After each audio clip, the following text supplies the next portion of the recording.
So it turns out Canada is now supplying armored vehicles to ICE. Yes, that ICE. The agency with the human rights reputation so bad it could have its own section on Amnesty International's website. And apparently, we did it without any oversight because, surprise, there's a loophole the size of the Trans-Canada Highway. So today, we're diving into a story that feels like it should have set off air raid sirens in Ottawa, because Canada sold 20 armored vehicles to a US agency known for losing track of children, running detention centers that fail basic medical standards, and treating migrants like enemies of the state.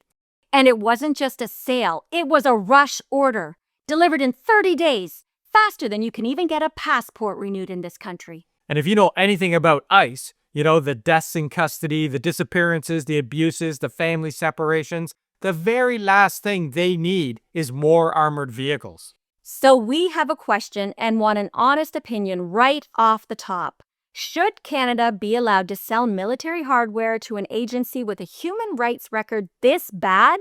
Simply because it brings in money? Does economic gain override our values? Let us know in the comments, because we'd really love to know. Here's what happened. Rochelle, a Brampton-based manufacturer, sold a fleet of Senator tactical armored vehicles to ICE. These are military-grade vehicles built for war zones, not workplace raids or neighborhood sweeps. And honestly, you have to wonder, what kind of leadership signs off on rushing 20 armored vehicles to ICE of all agencies? This isn't delivering winter tires to Canadian Tire, everyone. This is knowingly supplying hardware to an organization with one of the worst human rights reputations in the Western Hemisphere. Like, did nobody in that boardroom pause and say, hey, maybe the agency accused of losing kids, secretly transferring detainees, and letting people die in custody shouldn't be first on our priority shipping list? It tells you a lot about the company's moral compass, or lack of one. Because when a lucrative contract comes in from ICE and the first instinct is, how fast can we get these out the door, instead of, should we be enabling this? Well, that's a choice, man. And not a flattering one at all. Anti-armament groups went straight to the panic button, and rightfully so. Project Plowshares said if these vehicles were headed anywhere else with ICE's human rights record, Ottawa would have blocked the sale right on the spot. And here's the thing that drives me crazy. Canada has strict export controls under the Arms Trade Treaty. We're legally obligated to stop transfers like this if there's a substantial risk of human rights abuses. But there's a giant intentional loophole in our law.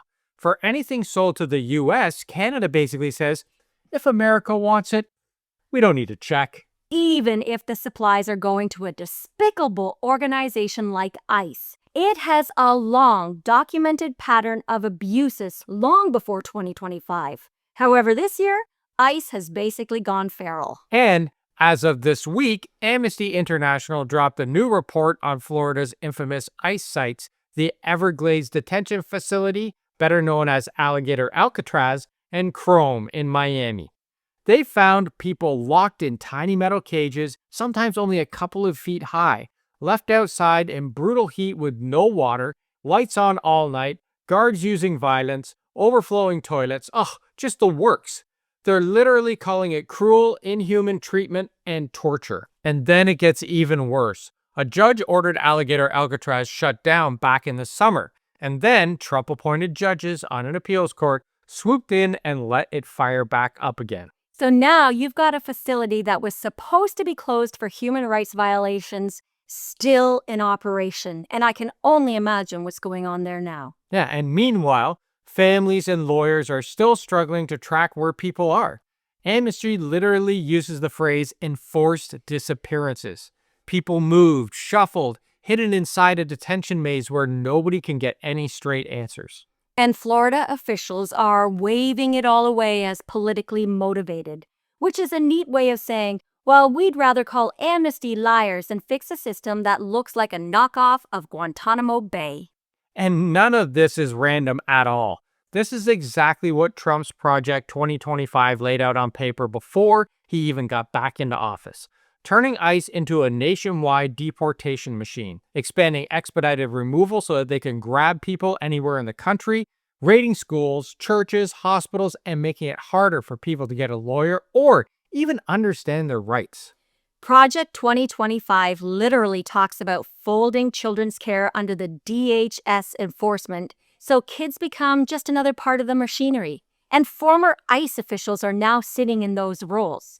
Enforcement logic is taking over what's supposed to be child welfare. This isn't a glitch, it's the design, and you can see it just playing out in real time. And this is what dictatorships do.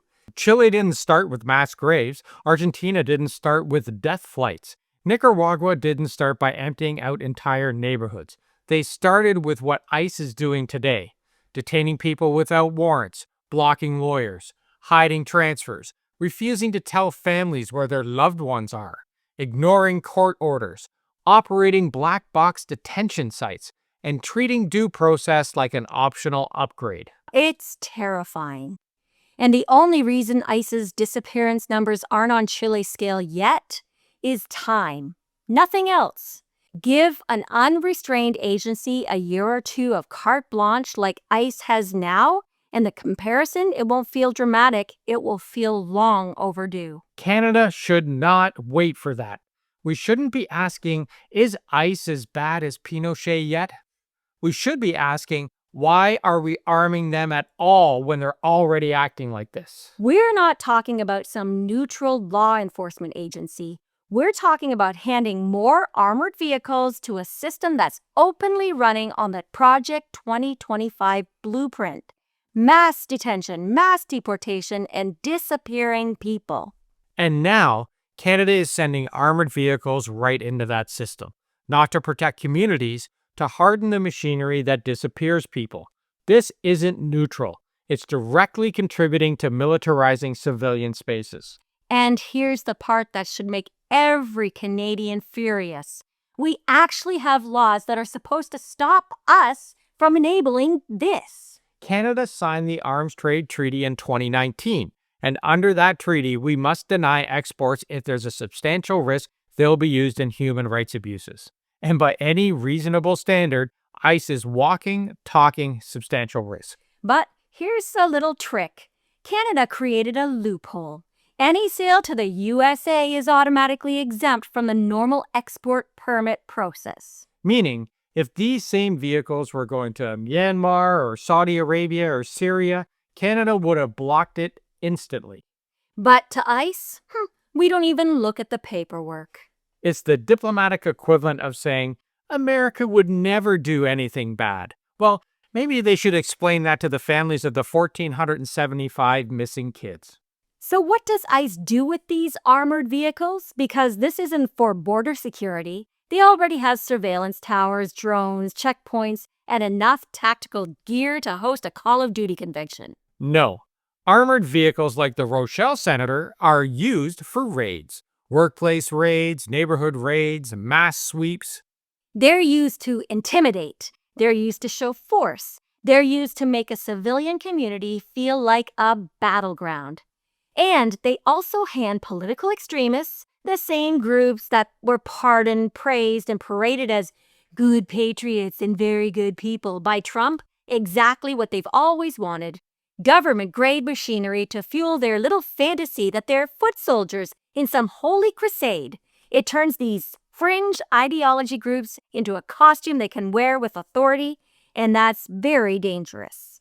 When Amnesty International reviewed the past raids, they found ICE using militarized equipment to terrorize families, and none of it was necessary for public safety.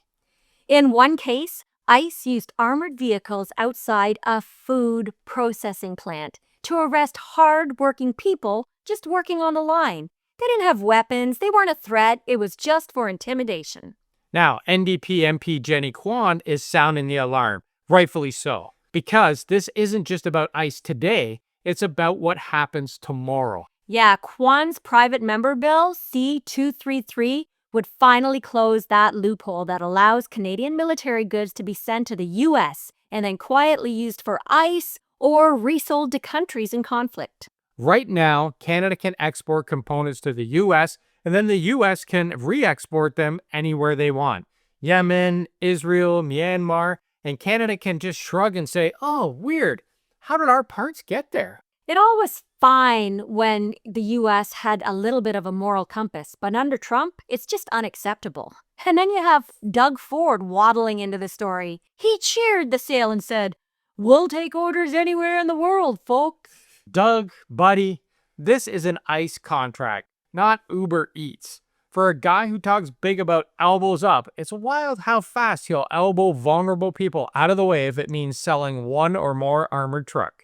Just when you start to like the guy, he shows his true colors. This isn't about one sale either. It's about Canada's reputation. Are we the country that stands up for human rights? Or are we the country that quietly fuels abuses when the paperwork is inconvenient? Because ICE getting Canadian armored vehicles is like handing a megaphone to someone who's already screaming. And when Canadians find out ICE bought these things from a Brampton manufacturer, they're not thinking economic development. They're thinking, why the heck are we enabling this? So here's what Canadians need to ask. If we wouldn't export these vehicles to countries with a bad human rights record, then why are we exporting them to an agency with a bad human rights record? And if our export laws are so airtight, why can you drive a tank through them when money's involved? So let us know in the comment. Should Canada block these military sales to ICE? Yes or no? And should these loopholes finally be closed? Because when human rights are on the line, we didn't see anything just isn't good enough. So that's the show for today. It's a pretty deep and upsetting subject. And if you want the deeper dives and more information, you can always check out our Substack. That's where we say the things that YouTube won't let us say. And as always, if you found this video helpful or infuriating in the right way, hit like, subscribe, and share it. Not because the algorithm wants it, but because these are the stories Canadians deserve to see and should see. All right, A-Team, we'll see you tomorrow, and make sure to keep those elbows up, your eyes open, and keep speaking out about things like this. Thanks for watching. Ciao for now.